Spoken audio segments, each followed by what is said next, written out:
बिस्मिल्लाहिर्रहमानिर्रहीम। अस्सलाम वालेकुम स्टूडेंट, आज हम एक्सरसाइज 4.2 का क्वेश्चन नंबर 7 सॉल्व करेंगे। क्वेश्चन नंबर 7 है, Akram left a wealth of Rs 15,20,000। Among his heirs is a mother, a widow, 3 sons, 4 daughters. The funeral expenses are as 30,000 and the loan of 50,000 is due to him। ठीक है, calculate the share of each share. Akram ने जो अपनी जायदाद छोड़ी है वो 15,20,000 है और जो उसके वारिस हैं कौन हैं, एक उसकी माँ है, एक उसकी बेवा है, 3 बेटे हैं और 4 बेटियां हैं। ठीक है, और उसके जो कफन दफन पे जो खर्चा हुआ है वो है 30,000 और उसने जो कर्ज़ लिया हुआ था वो है 50,000। ठीक है, अब हमने क्या करना है, जो जितने भी वारिस हैं उनको उनका हिस्सा देना है। तो सबसे पहले हम क्या करेंगे, जो टोटल उसकी जायदाद है उसमें से हम माइनस करेंगे जो उसके कफन दफन पे खर्चा हुआ और माइनस करेंगे जो उसने कर्ज़ा देना था किसी का वो। ठीक है, ये माइनस करने के बाद फिर हम सबको उनका हिस्सा देंगे। ठीक है स्टूडेंट, तो स्टूडेंट पहले हम इसका डेटा बना लेते हैं। जो उसकी टोटल प्रॉपर्टी है, वैल्यू ऑफ प्रॉपर्टी कितनी है, उसकी टोटल प्रॉपर्टी 15,20,000। ठीक है, अब क्या है, अब जो है उसके जो वारिस हैं कौन है, ही लेफ्ट मदर, विडो और 3 sons and 4 daughters।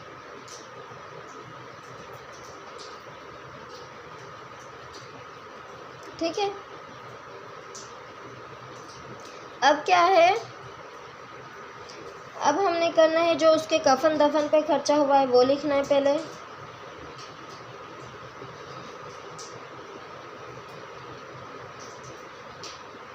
कितना खर्चा हुआ इसके कफन दफन पे, 30,000। अब है जो उसने कर्ज लिया था, लोन। ठीक है, कितना कर्ज लिया था उसने, 50,000, वो भी देना है। फिर उसके बाद क्या है, अब हमने सबको उनका हिस्सा जो देना है वो मालूम करना है। ठीक है, शेयर ऑफ ईच हेयर।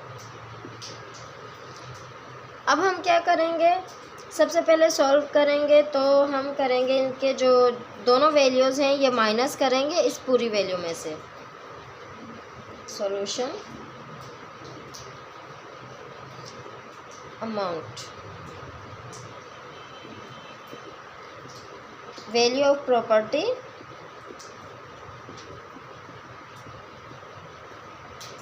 ठीक है, फिर उसमें से माइनस करेंगे फ्यूनरल एक्सपेंसेस यानी कि जो उसके कफन दफन पे खर्चा आया, शॉर्ट में लिख दिया एक्सपेंसेस। ठीक है, और फिर माइनस करेंगे लोन। ठीक है, अब हम क्या करेंगे, इधर लिख लेते हैं जो उसकी टोटल रकम है,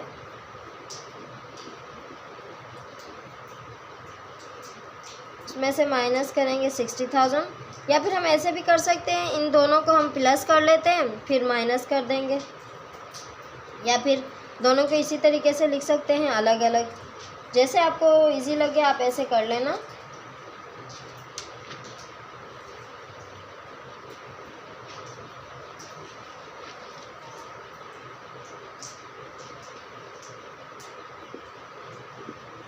माइनस करेंगे जो उसने कर्जा लिया था इन सबको, इसको माइनस करने के बाद जो हमारे पास वैल्यू आएगी वो आएगी 14,40,000।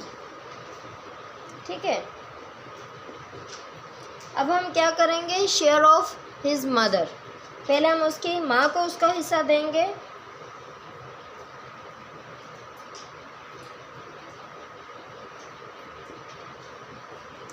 माँ को कितना हिस्सा दिया जाता है, माँ को दिया जाता है 1/6 हिस्सा, ये आप याद रख लेना। ठीक है, जो उसकी बेवा होगी उसको देना है 1/8 हिस्सा, यानी कि 8वां हिस्सा उसकी बीवी को जाएगा और 6ठा हिस्सा उसकी माँ को जाएगा। और अगर उसकी जो बीवी है उसकी कोई औलाद नहीं है तो उसको जाएगा 4था हिस्सा, यानी कि 1/4 हिस्सा। अगर उसकी बीवी की यानी कि उनके अपने कोई बच्चे हैं तो फिर उसको जाएगा 1/8 हिस्सा। ठीक है, ये याद रखने की बातें हैं। माँ को कितना हिस्सा जाएगा? 1/8, 1/6 हिस्सा। 6ठा हिस्सा माँ को जाएगा। हम मल्टीप्लाई करेंगे जो उसकी माइनस करने के बाद जो हमारे पास वैल्यू बची है ये।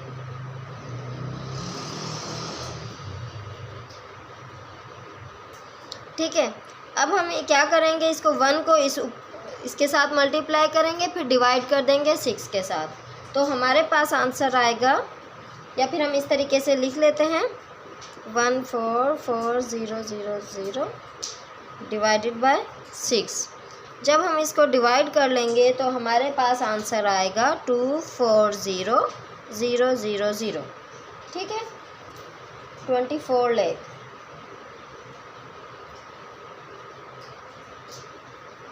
टू लाख 40,000, सॉरी, क्या बचा हमारे पास? 2,40,000 है, उसकी माँ का हिस्सा है। अब हम मालूम करेंगे जो उसकी बेवा का हिस्सा मालूम करेंगे, तो शेयर ऑफ हिज विडो। जैसे कि मैंने आपको बताया है कि जो उसकी बेवा को हिस्सा जाएगा 1/8 अगर उसकी औलाद है। अगर उसकी कोई औलाद नहीं है तो उसको हिस्सा जाएगा 1/4। इससे सवाल में ये पता चल रहा है कि उसकी औलाद है। ठीक है, इसलिए हम उसकी जो बेवा को हिस्सा देंगे वो देंगे 1/8 मल्टीप्लाई बाय 144। ठीक है, 14,40,000 से मल्टीप्लाई करेंगे। इसको भी हमने इसी तरीके से करना है। ये वैल्यू ऊपर आ जाएगी, इसको जब हम 1 से मल्टीप्लाई करेंगे। ये आप सोच लें कि समझो यहाँ पे कुछ नहीं है तो समझो 1 है, हम 1 को 8 से मल्टीप्लाई करेंगे और 14 को इस वाले 1 से मल्टीप्लाई करेंगे। तो इस तरीके से हम लिख लेते हैं।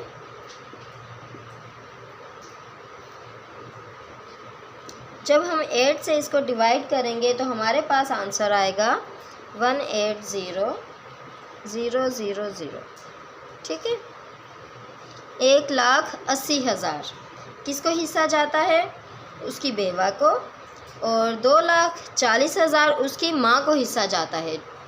ठीक है, अब हम मालूम करेंगे उसके बेटे और बेटियों को कितना हिस्सा देना है। तो उससे पहले आप इसका स्क्रीनशॉट ले लें।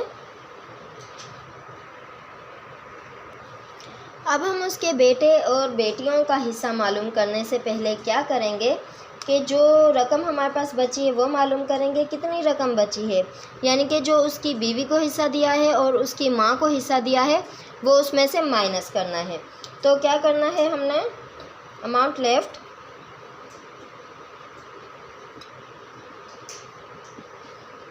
कितनी अमाउंट है उसमें से क्या करना है, हमने टोटल अमाउंट लिखा,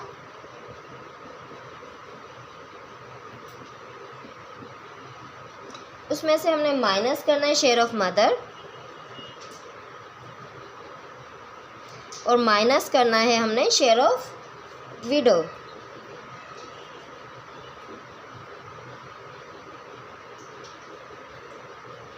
ठीक है, जब हम इसको इस तरीके से लिख लेते हैं, टोटल जो वैल्यू थी हमारे पास 14,40,000, इसमें से हम माइनस करेंगे जो उसकी मदर का हिस्सा था 2,40,000,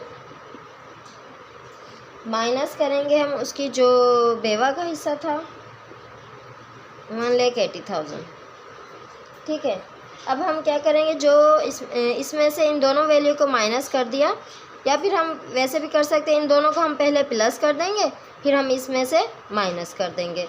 तो यहाँ पे हम लिख लेते हैं आपकी आसानी के लिए,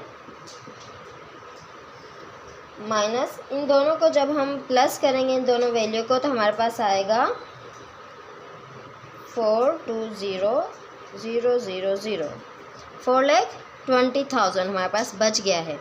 यानी कि ये दोनों टोटल इन दोनों की वैल्यू क्या है, 4,20,000 है। अब हम इसमें से इस वाली वैल्यू को माइनस करेंगे तो हमारे पास आंसर आएगा यहाँ पे लिख देती हूँ, जगह कम है। आंसर आ जाएगा अमाउंट लेफ्ट लिख लेते हैं ताकि आपको समझ आ जाए।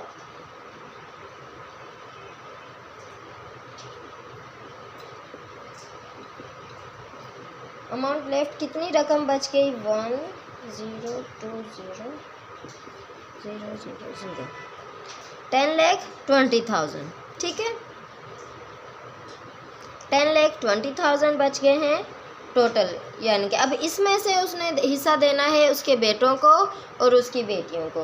तो अब हम यहाँ पे बना लेते हैं, एक लाइन लगा देते हैं। यहाँ पे बेटियों के हिस्सा लिख देते हैं, लेट शेयर ऑफ डॉटर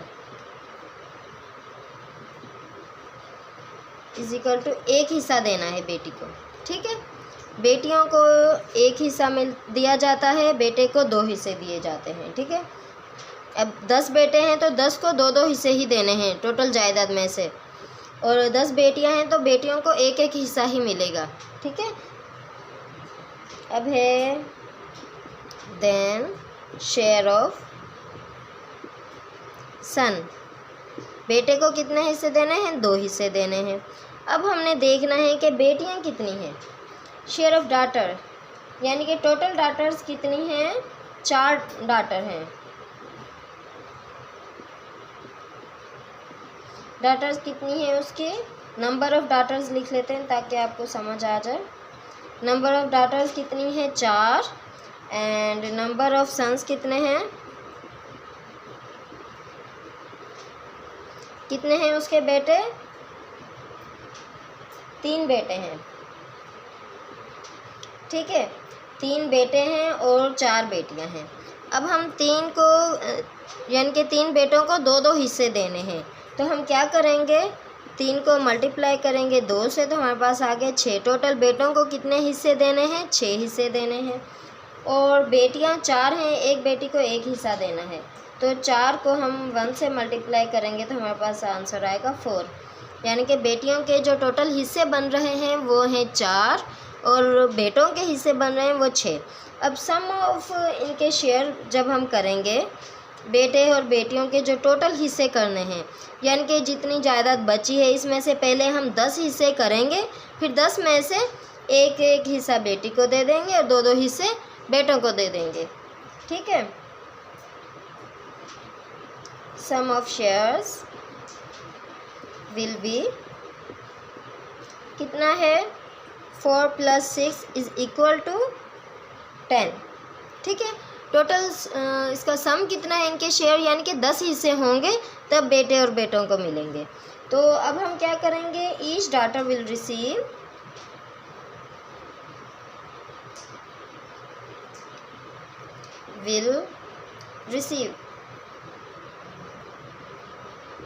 हर बेटी को एक हिस्सा मिलेगा और सम कितने हैं, 10 हिस्से हैं। ठीक है, और मल्टीप्लाई करेंगे, जो वैल्यू हमारे पास बच गई थी वो थी 10,20,000। ठीक है, अब हम क्या करेंगे, जब इसको 10,20,000 को 1 से पहले मल्टीप्लाई करेंगे, फिर हम डिवाइड कर देंगे 10 के साथ, तो हमारे पास जो वैल्यू बच गई है वो है 10,02,000।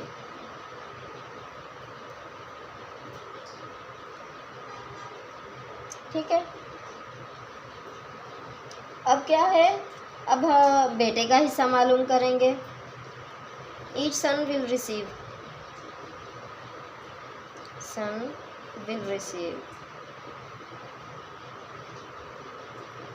बेटे को कितने हिस्से मिलेंगे, 2 हिस्से मिलेंगे एक बेटे के, इसलिए हमने 2 से डिवाइड किया, 10 को मल्टीप्लाई किया 10,20,000 से, तो हमारे पास आंसर आया इसका 2,04,000। 2,04,000 ये है बेटे का हिस्सा। अब है, हम इनको अलग से लिख सकते हैं एंड में, पहले आप इसके स्क्रीनशॉट ले लें, फिर हम अलग से ये तीनों के आंसर लिख देंगे ताकि आपको समझ आ जाए। इनका कौन कौन सा आंसर है। या फिर यहीं पे मैं मार्क लगा देती हूँ। ये है उसका बेटे का हिस्सा और ये है उसकी, यानी कि हर बेटे को इतना हिस्सा देना है, हर बेटी को इतना हिस्सा देना है, ठीक है। और पीछे हमने मालूम कर लिया था कि उसकी बेवा को और उसकी माँ को कितना हिस्सा देना है। तो स्टूडेंट, आई होप आपको समझ आ गया होगा हमने किस तरीके से सॉल्व किया है। डियर स्टूडेंट्स, देखते रहें हमारी वीडियो को और सीखते रहें, और लाइक शेयर सब्सक्राइब करना बिल्कुल भी नहीं भूलना। अपना बहुत सारा ख्याल रखना, खुश रहना। अल्लाह हाफिज़, टेक केयर।